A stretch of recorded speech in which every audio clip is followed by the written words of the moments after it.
자, 이번 시간에는 파트 3개로 구성된 매우 간단한 구조물을 이용해서 이니셜 스테이트를 어떻게 임포트하고 문제를 푸는지를 보도록 하겠습니다. 기본적으로 이니셜 스테이트를 임포트한다는 얘기는 어떤 FE 모델에서 디스플레이스먼트와 스트레스, 스트레인의 결과값을 다른 문제에서 초기 상태로 이용한다는 얘기가 됩니다. 먼저 우리가 사용한 예제는 이렇게 3레이어로 구성된 문제를 가운데 미들 레이어에서 텐션이 주어지는 이니셜 스트레스 문제를 먼저 풀 거고요.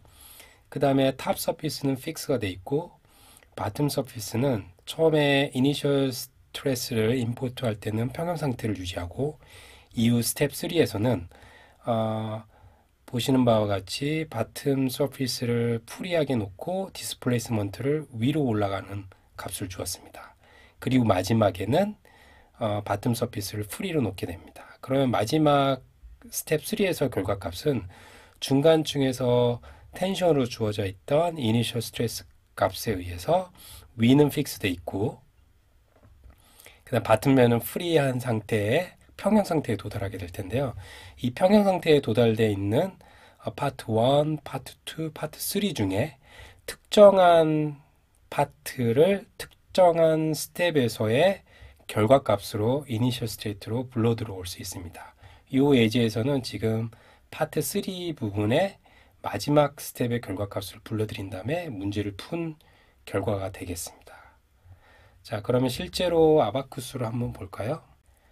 자, 먼저 이니셜 스테이트를 만들어내는 문제로는 이렇게 3개 레이어를 파트로 구성을 했고요. 물성은 스틸 물성을 줬습니다. 그래서 섹션을 보면 동일한 값을 가지게 되고 그 다음에 문제를 하나, 둘, 셋, 넷, 5가지 케이스를 한번 풀어봤는데요. 간단하게 하나씩 보도록 하겠습니다.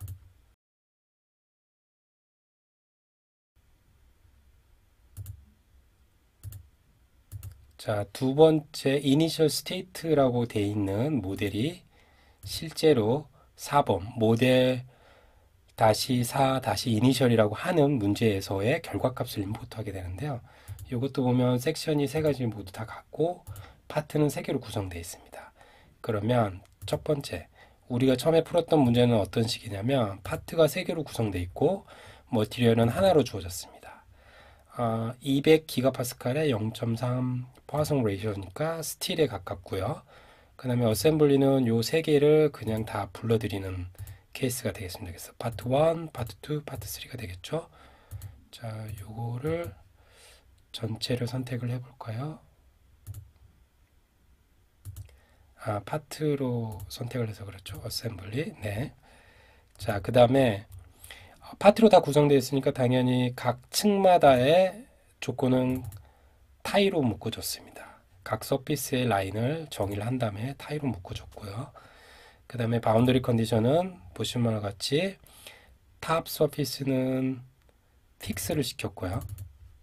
네, 스텝 1부터 스텝 3까지 쭉 픽스가 되어 있고 바텀 서피스는 처음에 이니셜 스트레스를 불러들일 때에는 활성화되다가 그 이후에는 디액티베이터를 시켰습니다. 대신에 이 바텀 서피스에는 스텝 3부터는 로드를 줬고 그 다음에 마지막은 디액티베이터. 이 로드에 해당되는 거는 위로 향하게끔 디스플레이스먼트를 줬다라고 했죠.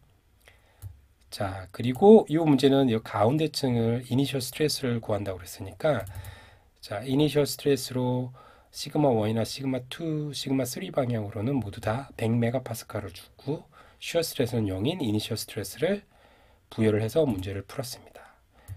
거기에 반해서 모델 다시 4 다시 이니셜 스테이트는 여기에서 나오는 결과값을 집어넣는 건데요. 모든 모델링은 동일하고 자, 볼까요? 모든 모델링은 동일합니다. 파트 3 어셈블리도 동일하게 파트로 구성되어 있고 물성도 동일하고요.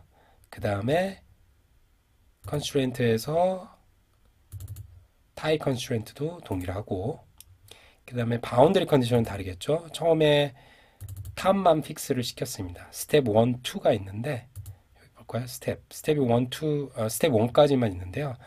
바운더리 컨디션은 탑만 픽스되어 있고 나머지는 다 프리한 조건입니다. 대신에 요 predefined field에서 initial state를 정의를 했고, 그 다음에 모델 4, 요 모델에서 이 미들층에 해당되는 거를 제가 픽을 했고, 그래서 이렇게 빨간색으로 표시됐죠. 그래서 중간층에 해당되는 거에 last step, 그러니까 스텝 3의 last prime 값을 initial state로 불러들여서 문제를 푸는 겁니다. 자, 요거 한번 다시 가볼까요? 만약에 하나를 define 한다고 하면 predefined 2이고 initial의 order의 initial state를 불러들이면 우리가 지금 하고 있는 요 문제의 방법론이 됩니다. 그리고 지난번에 봤던 요 문제에서 우리가 initial stress를 불러드린 게 있죠. 요거 같은 경우는 네, 스텝 2에서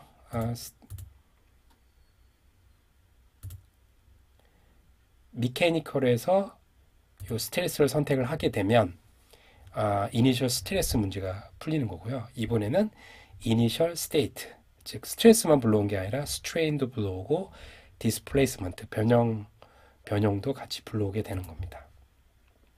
자, 그렇게 정의를 했습니다. 자, 그럼 결과를 한번 볼까요? 자, 결과를 제가 앞에서 한번 하나씩 불러드렸기 때문에 다 있죠. 자, 4개의 스텝이 필요한데, 자, 보시면 스텝 3의 마지막 프레임에서의 결과값이죠. 요거를 한번 0에서부터 쭉 보면 처음에는 0이다가 쭉 가서 first 스텝이 마지막 스텝 1이 완성됐을 때는 이니셜 스트레스, 중간층의 이니셜 스트레스 불러서 평형 상태를 유지하고 있고, 그 다음에 더 진행을 해볼까요? 자, 요거는 요 바텀 서피스가 위로 1000분의 5mm만큼 위로 압축한 케이스인 거죠. 그 다음 마지막은 이 바텀 서피스를 프리하게 놨으니까 이니셜 스트레스만 있고 위에는 픽스, 아래는 프리한 상태에서 평형 상태를 가게 된 겁니다. 자, 이 결과 중에 우리가 어디를 불렀냐면 요 중간층을 불렀죠. 자, 그러면 요거의 결과를 한번 볼까요?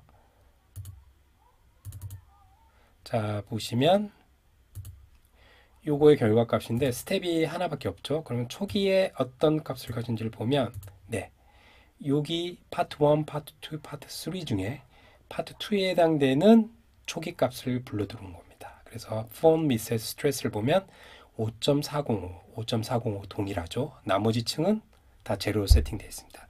이렇게 이니셜 스테이트를 불러들여서 요거를 초기 값을 가지고 문제를 푼데, 우리가 풀었을 때 위에는 픽스, 아래는 프리로 풀었기 때문에 이 스텝의 마지막 결과랑 아마 동일할 겁니다. 자, 두 번째 예제를 한번 보면요. 프레임을 하나 더 생성시키는 게 맞을 것 같습니다. 자, 요거에 어셈블리에 자, 2번이죠. 2번을 한번 보면요.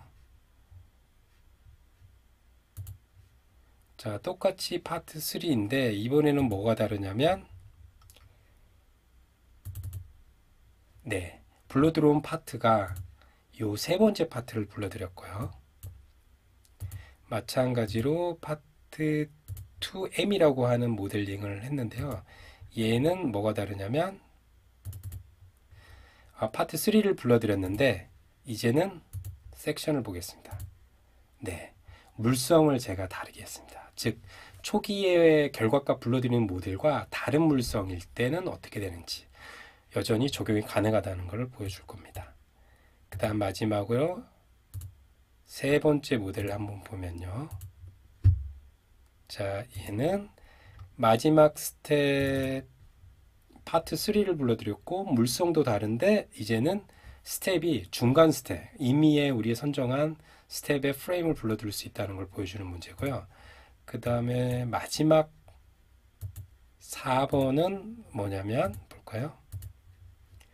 네, 모델이 달라졌죠.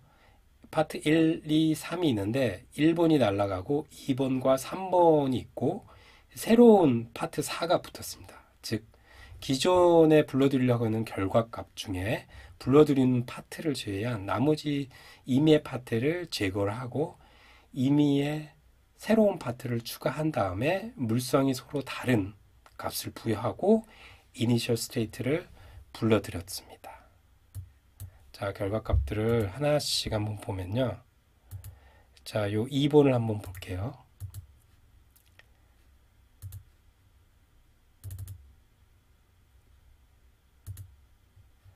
자, 초기 값을 한번 보면 이 파트 3 부분의 라스트 스텝의 결과값을 불러드렸죠. 그래서 요거의 마지막 라스트 값인데요. 똑같은지 한번 볼까요? 요거의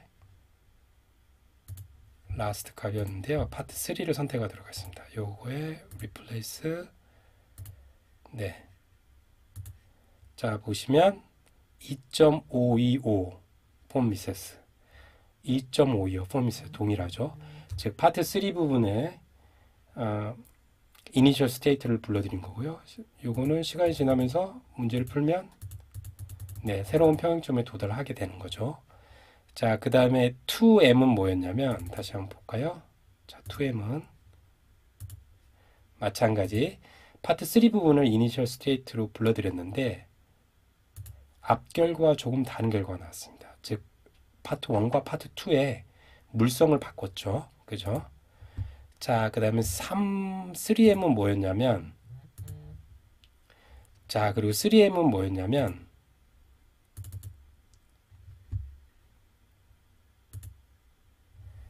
자, 스텝을 바꿨죠. 자, 여기를 볼까요? 파트 3 부분의 라스트 스텝이었는데 파트 3의 두 번째 스텝 결과를 불러드렸습니다. 요거의 두 번째 스텝이죠. 가볼까요? 두 번째 스텝인데 요 프로파일이 조금 달라 보이는데 요거는 0부터 됐기 때문에요. 리밋에서 아마 0으로 설정을 하면 동일하게 보일 겁니다. 네, 동일하죠. 즉, 세 번째 파트의 파이널 스텝이 아니라 스텝 2의 결과를 불러들여서 문제를 풀었고 물성들은 서로 다른 값들을 불러들였었습니다. 네, 그러면 결과가 조금 다른 결과가 나오죠. 이니셜 스테이트가 달라지니까. 그 다음 마지막 세 번째는 이니셜 스테이트 4에 해당되는 문제는 파트 1을 제거하고 파트 2, 파트 3를 살리고 파트 4를 새로 만들어 놓고 물성은 이 파트 2랑 파트 3가 다르고 파트 3랑 파트 4가 같은 물성을 지정을 했습니다. 그래서 과거로 가보면 자, 파트 3의 스텝 2의 결과는 똑같이 불러드렸고 근데 요 결과와 다른 거는 네, 요거는 기존의 모델링과 동일하고 얘는 기존의 일부 모델링을 수정하고 추가하는 파트 때문에 나중에 얘와 얘의 평행점은 당연히 달라지겠죠. 결과를 보시면 네, 자, 이렇게 우리가 FA 모델을 풀고 난 다음에 특정한 파트의 특정한 스텝의 특정한 프레임의 이니셜 스테이트, 즉 변형과 변형률과 응력, 디스플레이스먼트, 스트레인, 스트레스를 새로운 모델에서 임포트를 하고 그거를 초기 값으로 본 다음에 문제를 풀 수 있는데요. 이런 문제들은 나중에 뭐 변형된 형태에서 리니어 버클링을 문제를 푼다든가 아니면 넌리니어 버클링 문제를 어떤 특정한 상태에서부터 다시 풀기 시작한다든가 아니면 어떤 뭐 프로세스 중에 특정한 변형을 한 이후 다른 부속품들이 조합이 되면서 새로운 단계로 넘어가는 문제를 푼다든가 이런 굉장히 특이한 스텝들과 특이한 형태의 문제들을 풀 때 이 이니셜 스테이트를 적절하게 잘 활용을 하면 매우 유용하게 쓸 수 있을 것 같습니다.